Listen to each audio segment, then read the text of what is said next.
Bonjour et bienvenue dans cette nouvelle vidéo dans laquelle on va voir des expressions pour parler du temps. On avait déjà vu quelques expressions pour parler du retard. Cette fois-ci, c'est vraiment le temps. Si ça vous intéresse ou si vous avez quelques expressions en particulier dont vous voulez voir un petit peu l'explication, je vous invite à regarder dans la description la liste des expressions qu'on va voir aujourd'hui et ça vous donne un lien directement à cette expression dans la vidéo, donc ça vous permet de sauter à la partie qui vous intéresse. Aujourd'hui donc 5 expressions qui parlent du temps, on voit ça tout de suite.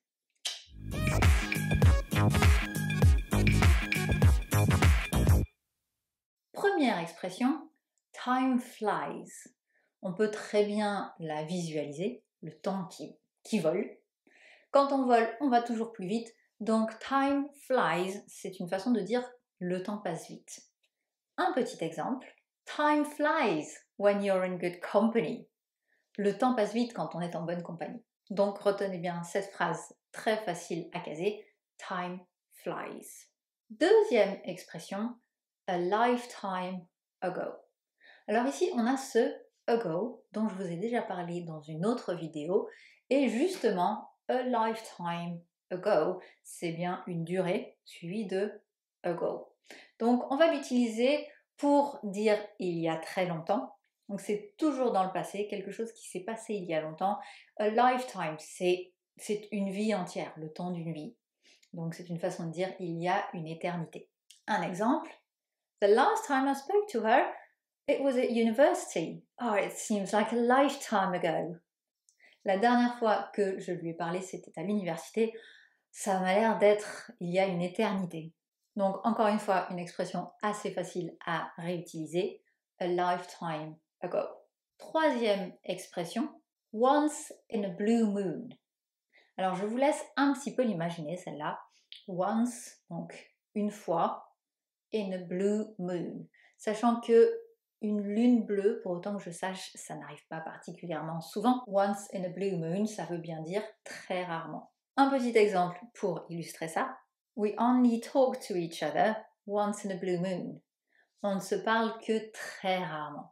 Celle-ci est peut-être un peu plus difficile à caser et on va pas forcément y penser. Once in a blue moon. C'est pour ça que je vous ai donné un exemple pour essayer de comprendre comment ça peut s'intégrer dans une phrase.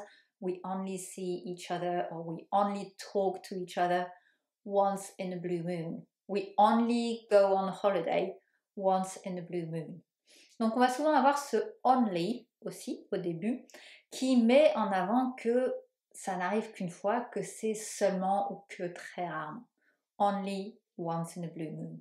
Quatrième expression qui est intéressante, c'est in the long run. A priori, on ne parle pas du temps, mais en fait, si. The long run, même si ça a cette impression de courir longtemps, c'est plutôt pour parler d'une longue durée. In the long run, c'est quelque chose qui va se passer ou qui va apporter des bénéfices sur la durée, sur une longue période. Par exemple, I don't like going to the evening class, but I know it will be beneficial for me in the long run. Donc je n'aime pas aller en cours du soir, mais je sais que ce sera bénéfique pour moi sur la durée, donc à long terme on va dire. Quelque chose qu'on fait maintenant et qui va apporter des résultats plus tard. Il faut un certain temps pour qu'on puisse en apprécier les bénéfices. Et la dernière, la cinquième expression que j'aime beaucoup et qui pour moi est vraiment inscrite dans ma mémoire et rattachée à un moment particulier, je vous raconterai, c'est The early bird catches the worm. Donc on a bien ça là, clairement c'est très très imagé. C'est l'oiseau qui est tôt, qui se lève tôt, qui arrive en premier, c'est lui qui attrape le ver. On va voir ça en deux parties. Tout d'abord, the early bird. Early bird tout seul, c'est déjà une forme d'appellation, ça a plusieurs usages. On peut par exemple parler de quelqu'un et dire he's an early bird, he's always up before the sun. Donc ça c'est pour définir quelqu'un. Mais on va aussi très souvent voir dans des publicités, sur des annonces, etc. An early bird offer, an early bird discount. Et donc ça va être toutes les offres et les réductions pour quand on commande ou quand on réserve quelque chose très tôt, très en avance. Donc ce early bird, déjà tout seul, il a déjà sa valeur. Et quand on dit the early bird catches the worm, là c'est vraiment plus une notion de succès. On entend par là, celui qui arrive en premier a du succès. Alors pour la petite histoire, pourquoi est-ce que moi je m'en souviens? Parce que je ne suis pas particulièrement un oiseau du matin, mais que tout simplement une fois, par hasard, par chance, je ne sais pas, je me suis retrouvée avec un collègue d'une position assez élevée. Je devais gérer quelque chose avec lui et il m'a dit on s'appelle demain, à quelle heure tu arrives au travail? Et je lui ai dit demain je serai au travail à 7h30. Et il m'a donc répondu, puisque c'était quand même en Angleterre, il m'a dit oh that's good, early bird catches the worm, avec un espèce de petit clin d'œil, même si c'était par téléphone, on sentait on est connecté. Mais en fait, pas du tout. Il se trouve que c'était juste par chance, on avait besoin de s'appeler le lendemain, et je savais que le lendemain, pour une raison ou une autre, j'allais être au travail à 7h30, alors qu'en général, je suis plutôt à 8h30. Donc je ne suis pas particulièrement du matin, et 8h30 c'est plus pour moi, mais vraiment cette situation où il a cru que c'était à peu près normal pour moi d'être là à 7h30 du matin m'a vraiment marqué, et donc j'ai gardé cette expression rattachée à cette situation, et quelque part c'est un très bon moyen pour s'en souvenir.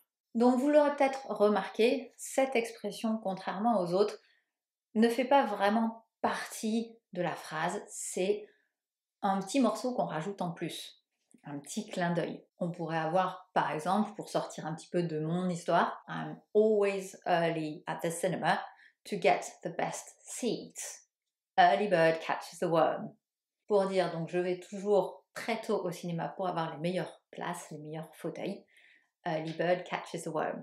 Donc c'est presque de la ponctuation, c'est peut-être une façon de dire moi je veux du succès donc j'arrive tôt. Moi je veux avoir la meilleure place au cinéma donc j'arrive tôt. Donc cette expression-là est très très souvent utilisée dans le milieu du travail en particulier pour définir les gens qui n'hésitent pas à se lever tôt et qui ont la passion du succès. Je vous rappelle les 5 expressions qu'on a vues aujourd'hui. Time flies, a lifetime ago, once in a blue moon, in the long run, and early bird catches the worm. Voilà, c'est tout pour aujourd'hui, j'espère que cette vidéo vous a plu. Si oui, un petit pouce vers le haut, pensez à vous abonner à la chaîne. Il y a aussi encore le groupe Facebook J'améliore mon anglais avec Séverine Domise que je vous invite à rejoindre. En attendant la prochaine vidéo, je vous dis merci beaucoup et à très bientôt. Salut!